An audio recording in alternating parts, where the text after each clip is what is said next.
Hoy estamos a 4 de abril 2025 en física biológica. Y a partir de experimentar con globos de látex, papel, hemos podido comenzar a hablar de un fenómeno que se conoce desde hace al menos 2000 años, quizá más en cuanto a el inicio de la comprensión de qué se trata, porque está relacionado con un fenómeno natural o con una serie de fenómenos naturales que la humanidad ha visto. Yo creo que desde que evolucionamos como especie en el este de África hace 300.000 años. ¿Sí? Allá atrás, tengo un momento lo que están haciendo y una que es, ahora sabemos, de la comprensión del comportamiento del ámbar. Decíamos en griego es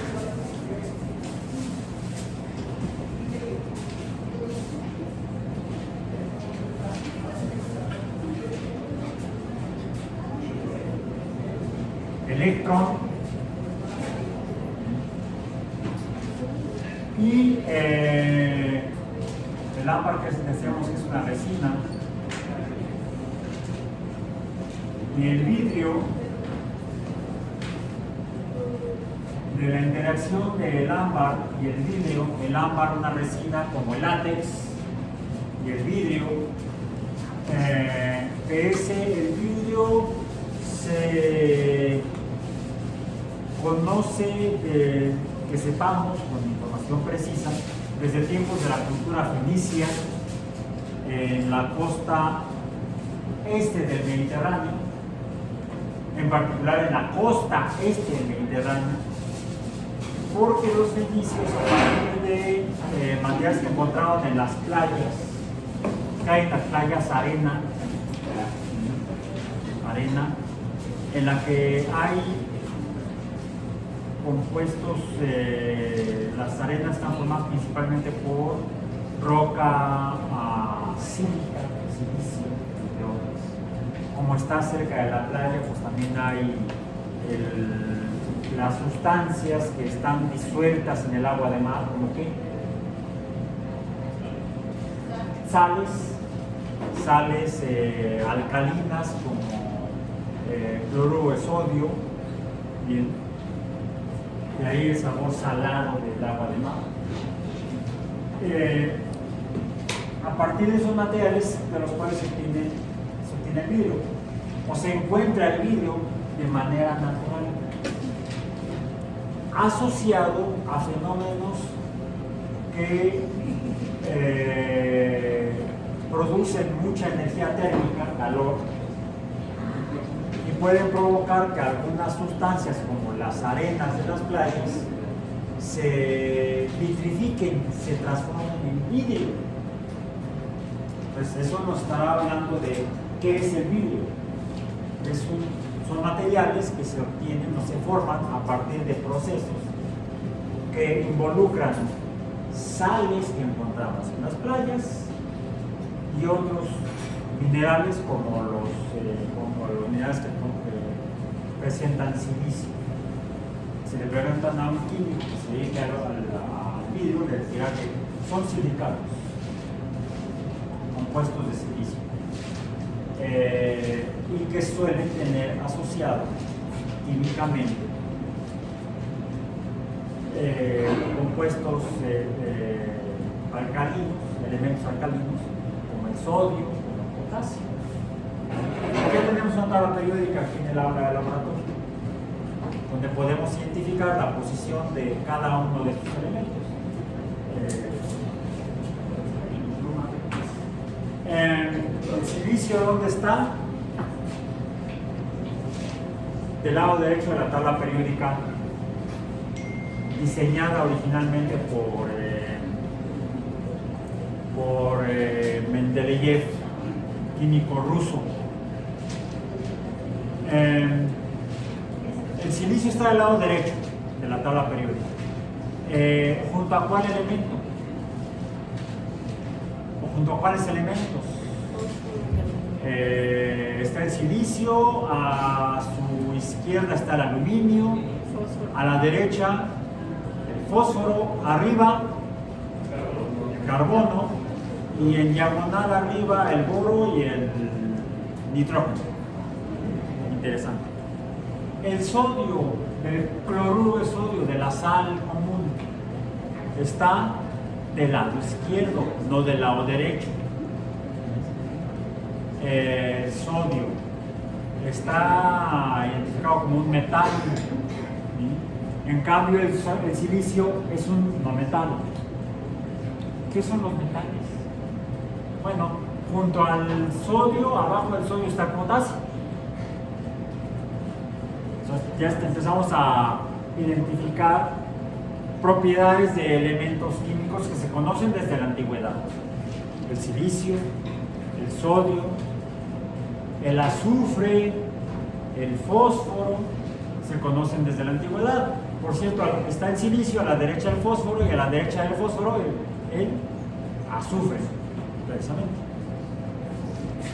Incluso el azufre en estas tierras, los primeros en encontrarlo y usarlo fueron los españoles que llegaron con Cortés, los castellanos que llegaron con Cortés y extrajeron azufre del cráter de Popocatépetl para con eso hacer la pólvora para sus cañones y obuses armas con las cuales derrotaron a los mexicas. En fin, entonces, la resina, que todavía no sabemos de qué está hecha formalmente, solamente sabemos que es un producto natural, una sustancia que producen las plantas, las resinas. De hecho, el látex, el ámbar sería látex fósil. El látex es un fluido que producen las plantas, es parte de su fisiología, de su bioquímica tal vez. Y las resinas y el vidrio interactuando producen lo que llamamos, derivado de la palabra electrón, ámbar en griego, lo que definimos como electricidad. Y así decíamos que los electricistas como Benjamin Franklin, hablaban de electricidad resinosa y electricidad vítrea. Que cuando se encontraban materiales vítreos y resinosos podían interactuar y pegarse. Que la resina atrae al vidrio, el vidrio atrae a la resina. Como la tierra atrae la masa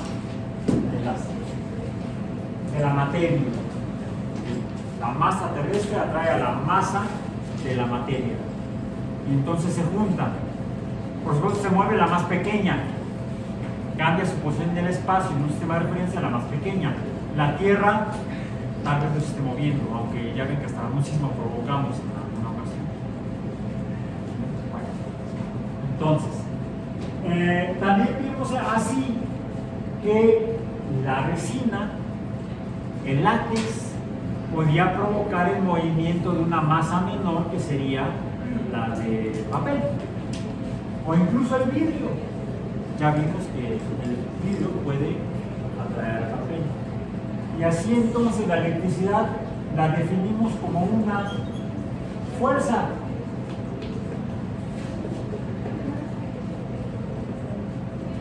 Fuerza que se debe a la interacción de la resina con el vidrio, que Franklin propuso que le cambiáramos la forma de representación a la resina por signos negativos, obviamente lo encerramos en un círculo, y signos positivos el vidrio lo encerramos en un círculo.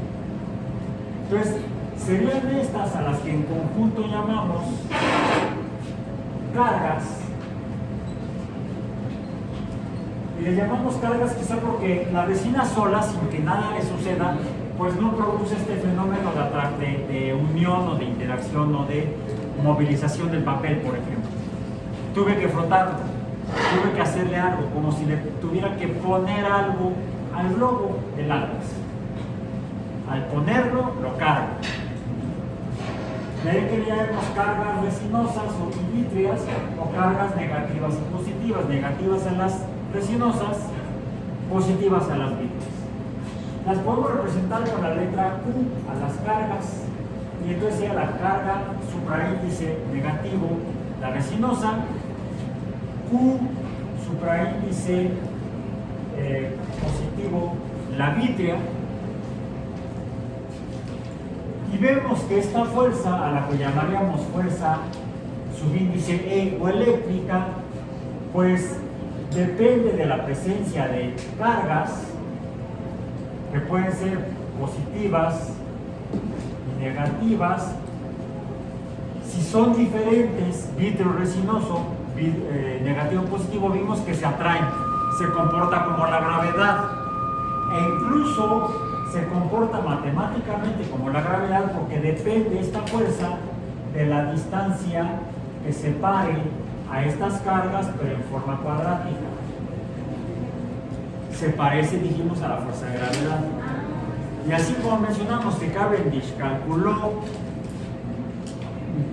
a través de obtener el valor de la fuerza para la gravitación, obtuvo, calculando la constante gravitacional que transformó la proporcionalidad de Newton en la igualdad de la fuerza gravitacional, pues vimos cómo matemáticamente y quizás hasta experimentalmente podríamos transformar esta proporcionalidad en una igualdad calculando e introduciendo una constante para la fuerza eléctrica. Y esto dijimos que es la ley o ecuación de Coulomb,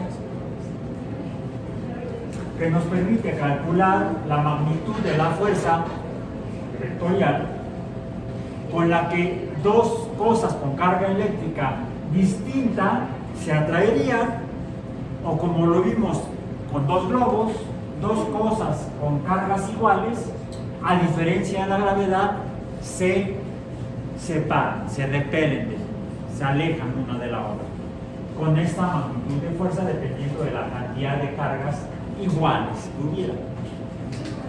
Representamos de hecho también esto, el experimento que hicimos, de por ejemplo el globo, la curvatura del globo, cómo se pegaba a la pared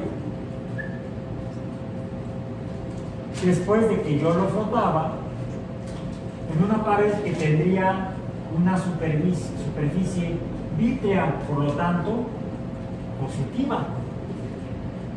Y vimos entonces que el vidrio y el látex, el positivo y el negativo, se quedarían pegados, provocando una fuerza mayor que la fuerza de gravedad, hasta que de repente veíamos que el globo gravitaba, caía. Si la fuerza de gravedad en ese momento llegaba a ser más grande que la fuerza de atracción eléctrica. Ahora, como parece que inicialmente se queda pegado y ya está y no cambia, es por eso que a la ley de Coulomb le decimos la fuerza, la forma de calcular la fuerza eléctrica estática o electrostática. Pero dos hechos: número uno, el que el globo se despegue de la pared, hace evidente que algo pasó con las cargas eléctricas que estaban en el globo y en la pared, como que ya no están donde estaban cuando estaba pegado el globo. Algo les pasó. Y una segunda observación, ustedes incluso lo escucharon y me lo recordaron, que cuando froto el globo de repente empieza a provocar sonidos como pequeños tronidos, y recordamos que cuando hemos visto ese tipo de fenómeno, cuando hay poca luz en el ambiente, cuando está oscuro, podemos ver que cuando se producen esos sonidos o pequeños tronidos, vemos también que se produce luz. Chispas le llamamos. ¿Qué son esas chispas? Se producen aquí. De hecho, cuando frotamos el globo y lo acercamos a la superficie con carga eléctrica diferente, positiva en este caso. E incluso a veces podemos ver que las chispas, vamos a ponerlas así como si fueran estrellitas, parecen brincar del globo a la pared. O a veces decíamos, cuando alguien frota un globo y nos acercamos al globo, parece que hay chispas que brincan del globo hacia nuestra mano. O sea, nuestra mano estaría haciendo o cumpliendo el papel de la pared vítrea. De alguna manera nos comportamos como si fuéramos materiales vítreos. ¿Por qué? Y sucede también cuando frotamos el globo, y lo vieron, ¿sí? Mi cabello se ve atraído por el globo, se comporta como si fuera positivo, vítreo. ¿Por qué? ¿De qué está hecho el cabello? ¿Cómo es el cabello? ¿Mande? Es queratina, queratina, sí, así se llama, la proteína. ¿Y qué son las proteínas? Son aminoácidos. ¿Y qué son los ácidos? Pedí prestado yo una peseta con agua, un vasito de precipitados, en el cual voy a poner agua.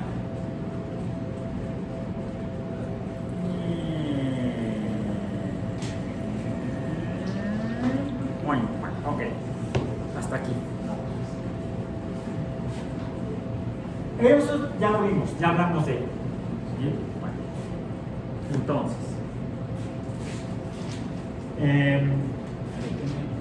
aquí,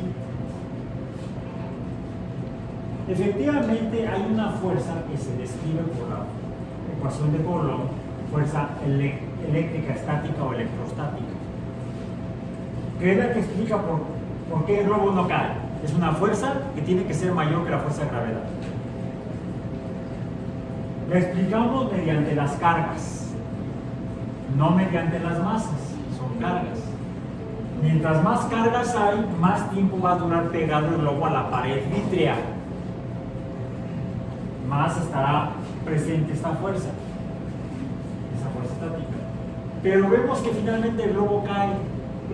De alguna manera desaparece esta fuerza. Para que desaparezca esta fuerza, ¿qué tiene que suceder? Pues tiene que no desaparecer, porque en la manera que vimos que la energía, ni la energía ni la materia desaparecen, solamente se transforman. La ley del equilibrio termodinámico es lo que nos dice. La energía total del universo, de un sistema, debe permanecer constante. Si las fuerzas son las causas de los cambios, y vimos que cuando una fuerza mecánica produce un cambio de posición, realiza trabajo, y toda fuerza que produce trabajo es energía.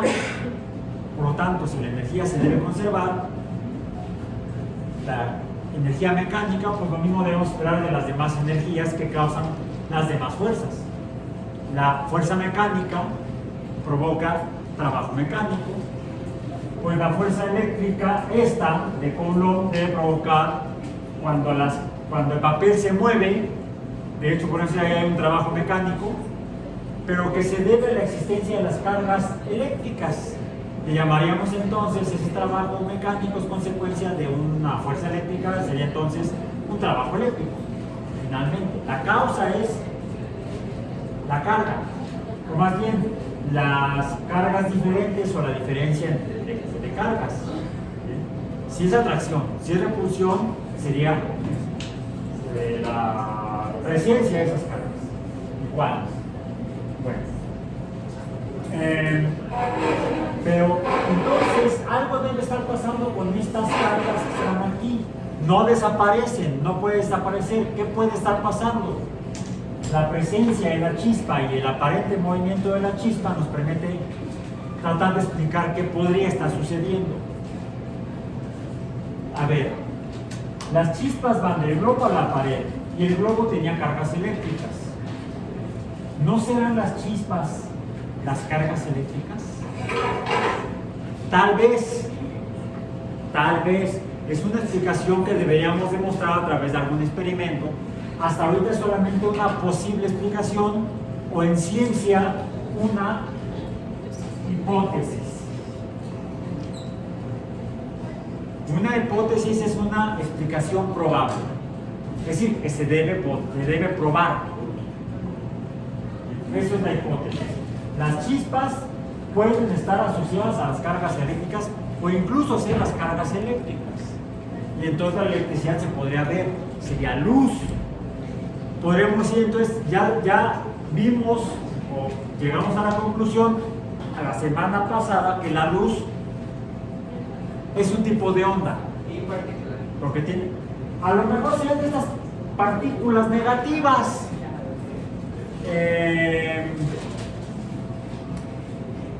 Yo plantearía otra hipótesis. No son las partículas, las partículas negativas no son la luz. Pues si no son, no, a ver, si así fuera, entonces las chispas irían de la pared al globo. Y casi siempre las vemos del globo a la pared. O del globo a la mano. A veces va de nosotros, vamos caminando, vengo con mis tenis con suela de material resinoso, parecido al látex, de hecho es látex, muchas veces lo usamos como materiales plásticos o hules, como en las suelas de los zapatos, en realidad es caucho vulcanizado, o sea, caucho transformado, vulcanizado porque se le puso azufre. O sea, está del lado derecho de la tabla periódica. No es metal. Tengo azufre en los zapatos. ¡Ay, el diablo! No, ese no. Hay azufre en los zapatos. En la suela de látex vulcanizado, de caucho vulcanizado. Está en movimiento cuando camino en el piso, se está frotando con el piso. Como cuando me froto el globo en la piel o en el cabello. ¿Qué debe estar sucediendo en las suelas de mis zapatos? Llego, la puerta está cerrada, tomo la manija que es metálica, de aluminio, tal vez, o de cobre. ¿Y qué sucede? Chispas. Bueno, primero yo siento la fuerza del trueno y veo que saltan chispas de mi mano a la perilla. O sea, yo estoy acá. Esta es mi mano y esta es la perilla metálica. Las chispas van del negativo al positivo. ¿Perdón? Entonces no siempre soy positivo. Puedo ser negativo. Soy bipolar. Bueno, sí. Cuando tenemos cosas que tienen cargas distintas, negativo, positivo, decimos que esto es bipolar. Este sería un fenómeno eléctrico bipolar porque son polos distintos. Y los polos eléctricos reciben nombre. Les llamamos electrodos. Y hay un electrodo positivo y un electrodo negativo. Es aquí donde pongan atención porque viene un desmadre. Históricamente, al electrodo negativo, los electricistas de estos tiempos, que finalmente llegaban a estas cargas, a llamarle de esta manera, negativo positivo, a las cargas positivas les asignan otro nombre, que tiene que ver con hacia dónde se estarían moviendo las cargas negativas hacia las positivas, porque las asociaban con las chispas. De hecho, Franklin asoció el rayo, una chispota, con las cargas negativas, porque él asumía que la Tierra sería positiva y veíamos salir los rayos de las nubes. Las nubes serían negativas.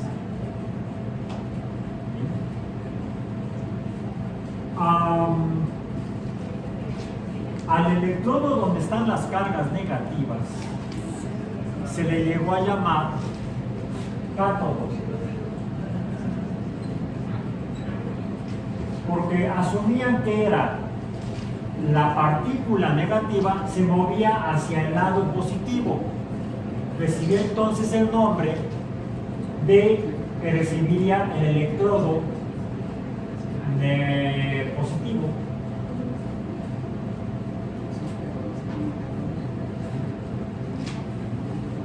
Que sería el ánodo. Y a estas chispas, que son como rayos que salen del cátodo, le llamaban entonces rayos catódicos. Los rayos catódicos tendrían carga negativa. Y fue así como en el siglo XIX, en sistemas artificiales, se definió que la materia estaría compuesta sólidos, tal vez, gases como las nubes, que son de vapor de agua, y el agua misma, si es vapor de agua, puede ser vapor, líquido o sólido, pues el agua sería catódica. ¿Sí? Entonces, la materia tendría cargas eléctricas negativas, la catódica, y dado que brincan de las positivas a las que son negativas, ¿dónde quedarían finalmente las cargas negativas? De este lado, en el vidrio. Se asociarían al vidrio. Y entonces el vidrio también podría estar formado por cargas negativas, las que reciben. De aquí surgen entonces serían los rayos catódicos. Serían catódicos, no protestantes, ni musulmanes. No, diga catódicos, no católicos. Católicos. No tiene frenillo. Bueno, entonces, así se asignó el nombre al electrodo con carga negativa, cátodo. Y las partículas negativas que se moverían hacia el ánodo se llamarían estos de acá, negativos, se llamarían aniones.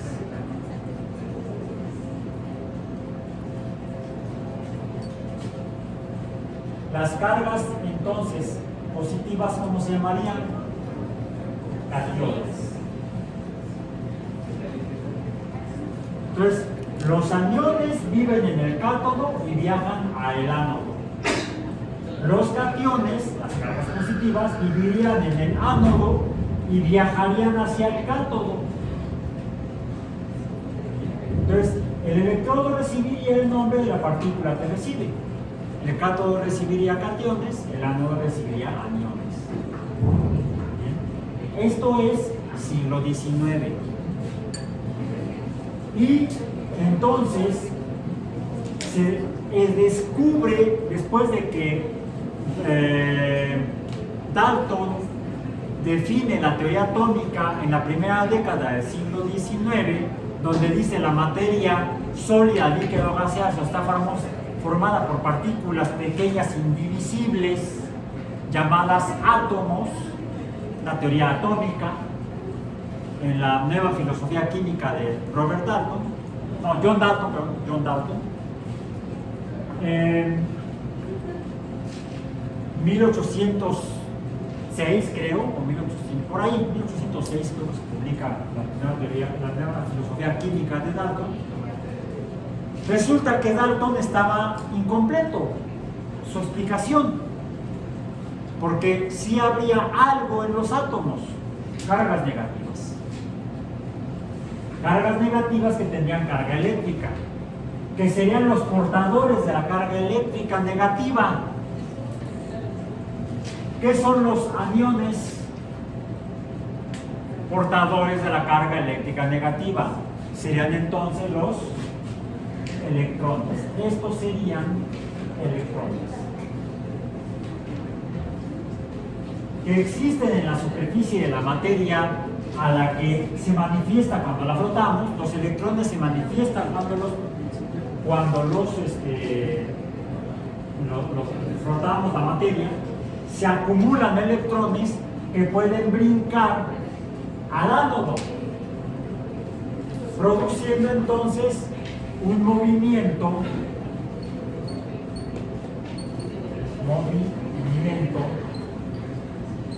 de cargas negativas o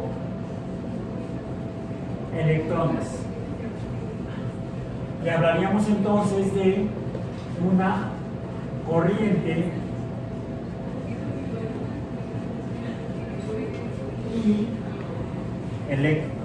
eléctrica, pero de electrones o electrónica, que se puede mover porque hay una diferencia de cargas. Esa diferencia de cargas se expresa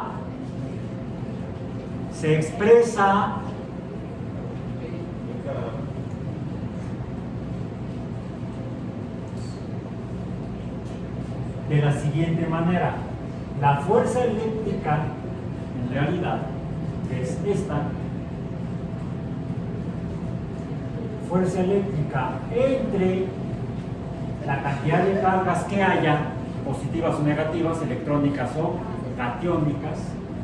Esto es lo que sería la energía eléctrica. E subíndice E. E subíndice E. Ahora,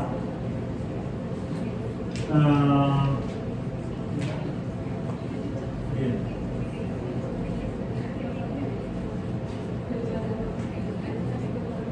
Formalmente el potencial eléctrico o la energía potencial eléctrica, que ya la mencionamos, potencial eléctrico,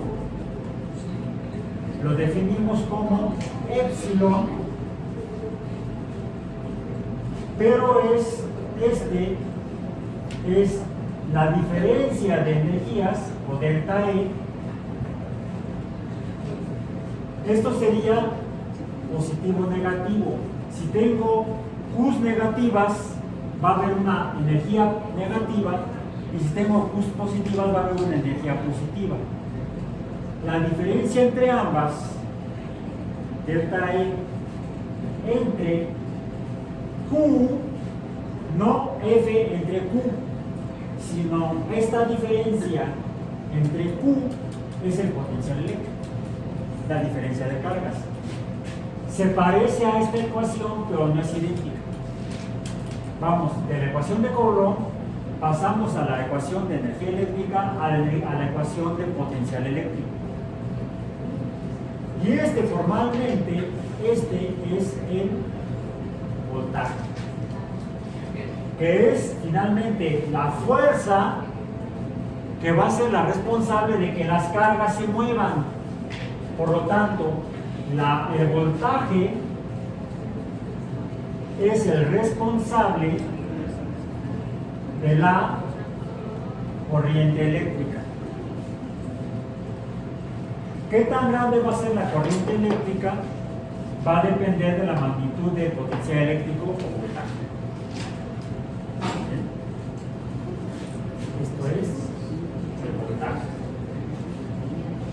Pero depende, a ver, las cargas no pasan fácilmente de un lado a otro. El medio tiene que permitirlo. Y es por eso que necesitamos considerar, para pasar de la proporcionalidad de voltaje-corriente, depende esto a su vez está en función de la resistencia B por R, y que fue lo que concluimos la última vez. Victoria, reina de Inglaterra. Bueno, la magnitud del voltaje o de la energía potencial es tanta como el medio se oponga al movimiento de las cargas. Bien. Y es lo que medimos con el voltímetro, o medidor de voltaje. Ahora, yo lo que necesito es algún dispositivo que tenga cargas positivas de un lado, cargas negativas del otro. La termodinámica. Pancho Villa nunca reprobó termodinámica, es la ley general de los gases. PV igual a nRT. V de volumen, no V de voltaje. Aquí estamos en electricidad, no en termodinámica. ¿De qué depende entonces que haya un voltaje? Depende de que haya diferencia de cargas. Depende de que haya materiales distintos que permitan el movimiento de, más bien, que haya cargas negativas en uno y positivas en el otro. Y es lo que nos dice la tabla periódica. Hay cargas negativas del lado derecho, hay más cargas negativas del lado derecho de la tabla periódica y menos cargas negativas del lado izquierdo. Es decir, del lado izquierdo tenemos los metales, del lado derecho tenemos los no metales. Ahora, tenemos a su vez metales distribuidos de izquierda a derecha. Por ejemplo, de los que están en la parte del medio, no de los alcalinos, ni alcalinoteros, no el sodio, el potasio, el magnesio, el calcio, sino los que siguen a partir del escandio y hasta el zinc. De hecho, tengo aquí una laminilla de zinc de las que se usan para circuitos eléctricos domésticos, le llaman fusibles. Y tengo aquí un clavo de hierro. ¿Dónde está el zinc? En mi mano derecha, no. ¿Dónde está en la tabla periódica? En la mano izquierda. Más bien, del lado izquierdo de la tabla. ¿Mande? Sí. Número atómico, 30. El hierro, ahí está el acordeón, no hay problema. A ver, quiere decir que voy a, nada más que para sujetarlos de este medidor, necesito unas pinzas, ¿sí? Aquí tengo unas pinzas, unos caimanes, les llaman a estos, ¿sí? Ña, ña, ña, ña, ña, ña. Se va el caimán, se va el caimán, se va para Barranquilla, decía la canción caribeña, ¿sí? Aquí tengo otro caimán rojo y voy a prender el medidor de voltaje. Ahí está, lo voy a poner acá. Bien, está marcando 0 volts, porque ni siquiera no hay manera de que entre en contacto el lado derecho con el lado izquierdo. Voy a poner del lado izquierdo el hierro, el clavo de hierro, y voy a poner del lado derecho, ¿dónde dejé la laminilla del zinc? Acá está arriba, acá está. La laminilla de zinc la voy a poner del lado derecho, lado izquierdo, ¿sí? No, pero el lado está al revés. Sí. Lado derecho de la tabla, el hierro. No, lado derecho de la tabla, el zinc. Lado izquierdo de la tabla, el hierro. Entonces, el zinc sería negativo y el hierro sería positivo. Si los junto, ¿qué sucede? ¿Mandé? Se va a cero. No pasa nada. O es un engaño, un fraude. Y si los pongo en el agua, ¿qué sucede? Es agua destilada. ¿Qué pasa? ¿Cambió? Sí. No, yo no veo. 663. 600. 665 Lo ahora. voy a poner acá. En el 20. Unidades. ¿Hay un punto decimal por ahí? Sí, 0.63. 0.63. El agua entonces permite mejor el paso que si fuera en el aire. El aire, de hecho, decimos que es un medio no conductor o de alta resistencia o dieléctrico. Y entonces, ¿por qué pasan los rayos y las chispas? Porque es más fuerte. Porque la cantidad de cargas debe ser mucho mayor que la que tengo en el hierro que las que tengo en el zinc. ¿Cuánto da? Anoten el valor. 0.62 volts. Bien, bueno. ¿Qué sucede si en lugar de tener zinc, ahora tengo, ¿qué está junto al zinc? El níquel, pero no tengo níquel, luego el cobalto.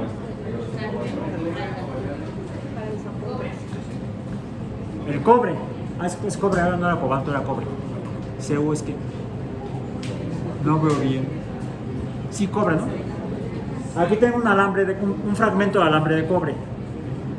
En lugar del zinc. ¿Y ahora? ¿Da el mismo valor? 16. Fue menor. El cobre está más cerca del hierro, del zinc.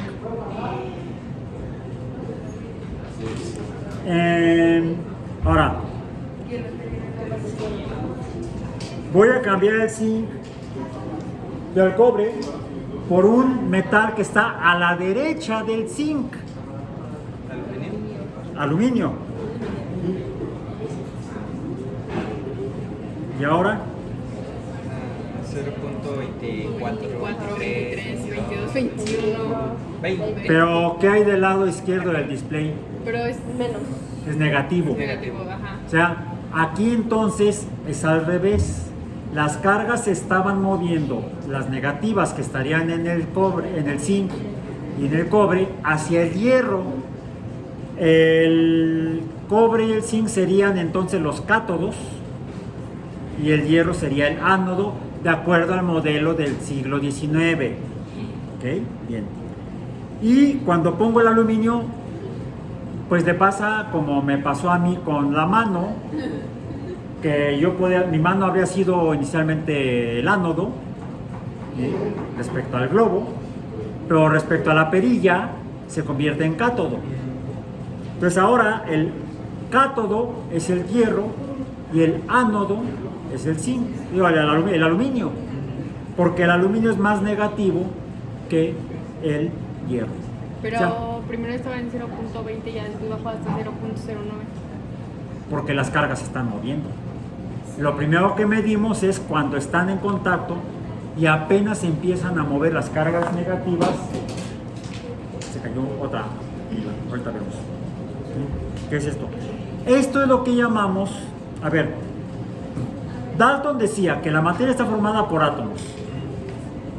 La electricidad demuestra que en los átomos hay cargas negativas a las que llamamos electrones. Lo que estamos viendo es inicialmente parecería un movimiento de electrones, una carga, una corriente electrónica. ¿Sí? Okay. Esto significa que entonces el que está en función de cátodo o electrodo negativo estaría perdiendo las cargas negativas. Eso tiene un nombre, se llama el movimiento de las cargas negativas hacia el ánodo, la pérdida de cargas negativas por el cátodo se llama oxidación. La oxidación es la pérdida de cargas negativas o el movimiento de cargas negativas hacia donde están las cargas positivas, hacia el polo positivo, hacia el electrodo positivo. Bueno, la contraparte, que sería el movimiento de las cargas, si hubiera movimiento de las cargas positivas hacia el otro lado, hacia el negativo, tendríamos entonces una corriente, si fuera de cargas positivas, una corriente de cargas positivas sería una corriente catiónica. Y lo que estaría sucediendo es que las cargas que llegarían hacia negativas que llegarían hacia el ánodo, tal vez estarían regresando hacia el cátodo y el cátodo estaría recuperando sus cargas negativas, estaría recibiendo cargas negativas. El cátodo se está oxidando y aquí están quedando las cargas negativas que eran del cátodo. el ánodo está ganando cargas negativas. A esto se le llama reducción. Bueno, el red quedó verde, quedó gris. Entonces, el cátodo se oxida y el ánodo se reduce. El cátodo se oxida y el ánodo se reduce. En el modelo original del siglo XIX. Ahora, me comentaba un colega químico, mi amigo Alberto Rojas, del Departamento de Química de acá de la UAM, en alguna ocasión me dijo, en los libros contemporáneos de electroquímica, ¿qué es electroquímica? Ah, la electricidad.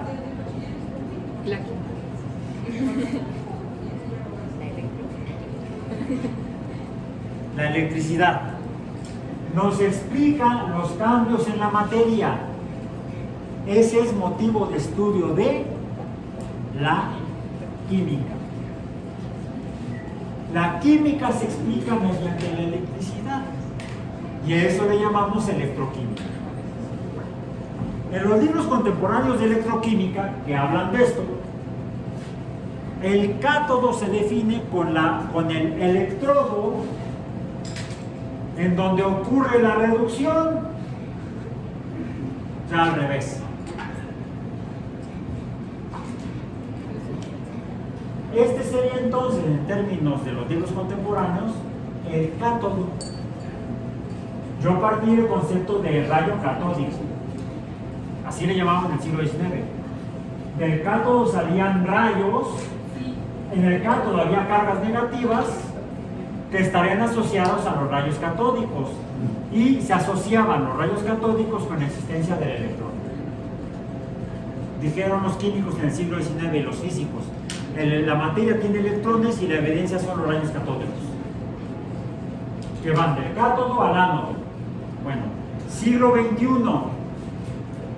en los libros contemporáneos de electroquímica, el cátodo se define con el electrodo en donde ocurre la reducción, aquí. Esto a veces se contradice con la definición de cátodo como polo negativo,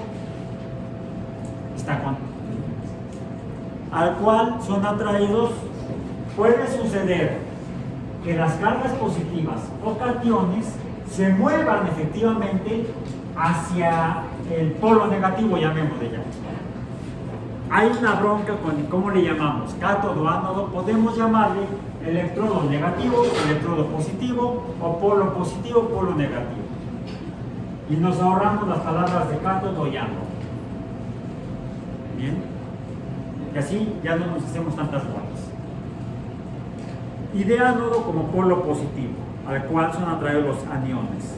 Eso me dijo mi amigo, el doctor Alberto Rojas. Bueno, ok.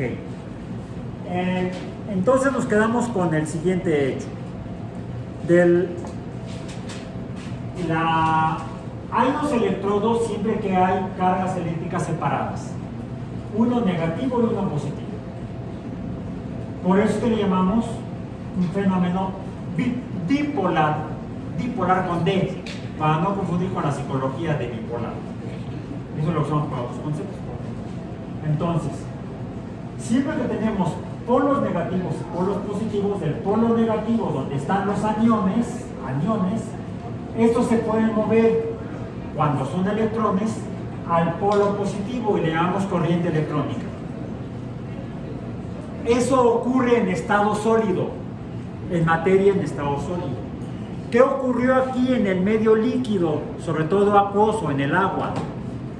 Lo que en realidad se está moviendo no son los electrones,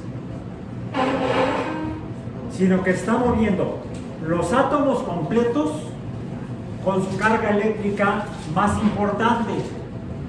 Si un átomo tiene carga negativa debida a que tiene electrones ahí manifiestos, entonces a ese átomo le llamamos anión.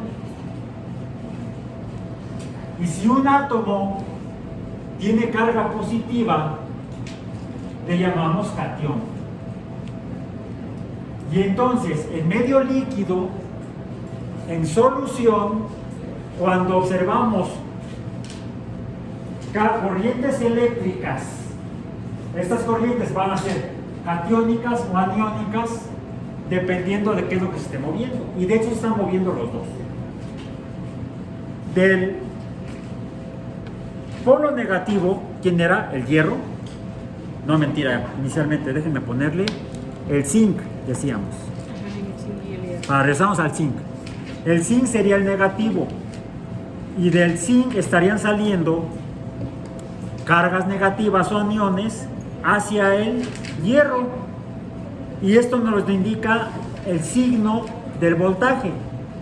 El voltaje es vectorial, la corriente eléctrica es vectorial. Y podemos dibujarla en lo que llamamos circuitos eléctricos. De hecho, cuando saco cualquiera de los dos electrodos, lo que digo es que el circuito está cerrado. No, abierto, perdón. Abro el circuito si no están en contacto a través del agua, que sería el medio, los dos electrodos.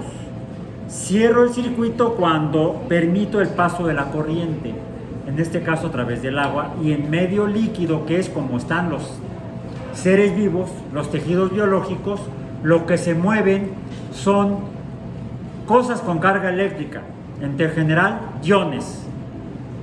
Si tienen carga eléctrica positiva, serán cationes. Si tienen carga eléctrica negativa, serán aniones. Los portadores de la carga eléctrica en solución o en los medios biológicos son los iones, que pueden estar formados por átomos o por compuestos químicos, a los que llamamos en general moléculas, pero en este caso los llamaríamos compuestos iónicos. Les preguntaba que qué son las proteínas. Cuando tienen carga eléctrica serán cationes o aniones, porque pueden tener carga eléctrica positiva o carga eléctrica negativa, y entonces les llamaremos compuestos catiónicos y compuestos aniónicos, ya no moléculas. Entonces de ahí viene lo del anabolismo y catabolismo. ¿Vale? Que es de ahí viene lo de anabolismo y catabolismo. No, exactamente. Viene de la raíz de ana, cortar.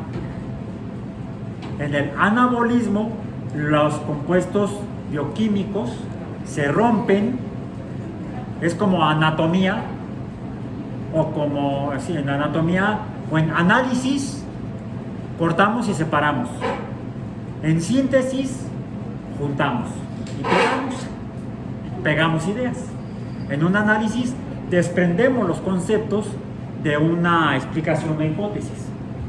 Tenemos que analizar los componentes conceptuales de la hipótesis para poder interpretar el experimento. Bien.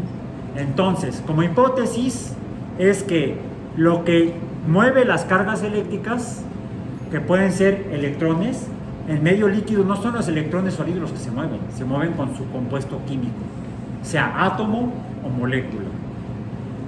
Y se pueden mover cargas eléctricas positivas con su compuesto químico correspondiente, que puede ser átomo o molécula. Tenemos átomos catiónicos, átomos aniónicos, tenemos moléculas aniónicas y moléculas catiónicas. Ahora. Pero descubrimos la electricidad con el látex. ¿Qué sucede si pongo yo un pedazo de resina, un plástico? Vamos a ponerlo, bueno, acá donde estaba del lado del zinc, porque junto al zinc está el aluminio y luego junto al aluminio, cerca del aluminio está el carbono. Que yo si quemo un plástico, ¿qué queda? Una materia negra. ¿Y eso qué es? Carbono. A ver, vamos a ver. ¿Cuánto está midiendo? 0.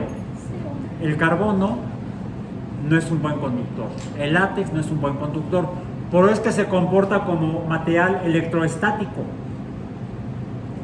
Por eso es que los plásticos, las resinas, son resistentes o resistencias o dieléctricos. Sin embargo, podemos observar, bueno, ya tenemos también sistemas de electrodos ya integrados, donde ponemos un material positivo, luego un negativo, luego otro material positivo, otro negativo.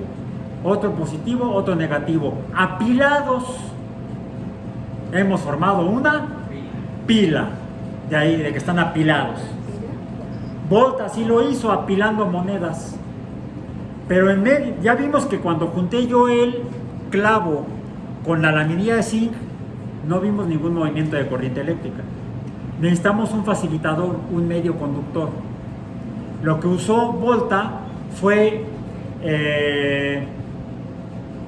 suero de jamón. Pues sí, tejido biológico líquido que a su vez tenía algunos iones que facilitaban el paso de la carga de un metal a otro. Bien, bueno. Así nacieron, o así no nacieron, así hizo Volta sus pilas.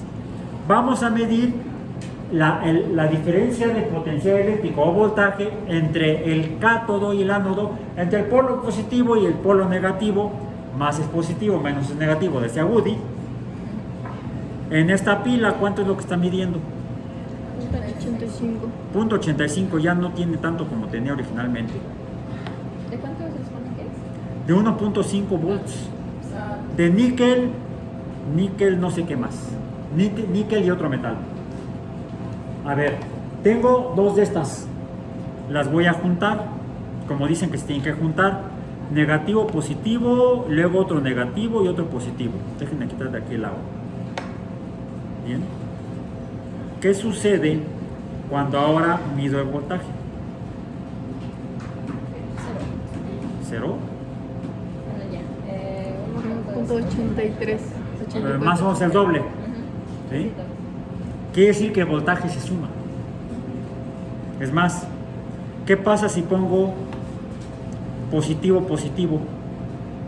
Ahí se van a mudar, ¿no? Pues tengo más tanto de un lado, menos, más tanto del otro, pero cuando el signo volteado sea negativo, ¿cuánto está dando? Negativo. Se volteó. Ajá. ¿Sí?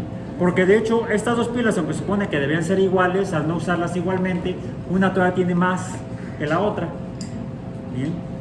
Tengo otras que tienen incluso más positivos negativos acumulados. Esta, que dice que son de 9 volts. 9 volts. Vamos a ver si es cierto. Positivo, acá está el positivo y el negativo. ¿Cuánto da? 9. 9.02. Es más, me están regalando punto 2, estamos en oferta. ¿Qué pasa si junto ahora dos de estas? Positivo, negativo. Se va. Sí, 18 punto algo. Yes. Bien. Bueno. Esto es como se comporta la corriente eléctrica o movimiento de cargas eléctricas. Para terminar, voy a poner aquí. Bueno, sí, voy a poner aquí Es una brújula. un invento chino. No, Este sí es un invento chino, no cuento chino. Estás tapándolo a tus compañeros. Bueno, es igual está ahí el video. Estas sí van a ser sus compañeras, van a ser las testigos de esta actividad. Déjenme ver. Nada más que el problema es que la mesa tiene Material dieléctrico. tiene hielo aquí abajo. Entonces, voy a poner el vidrio. El vidrio es un mal conductor, como el plástico. O sea, los dos materiales que eran responsables de electricidad estática son malos conductores, son dieléctricos. Voy a poner esta brújula encima de norte-sur. Es un invento chino, la brújula. Encima de la mesa. Y voy a poner, ya no el multímetro, este lo voy a apagar. Lo voy a retirar de aquí. Y voy a poner ahora, en lugar del multímetro, los caimanes, pero unidos a la pila, decíamos positivo Lo voy a hacer aquí abajo. Positivo, negativo, más positivo,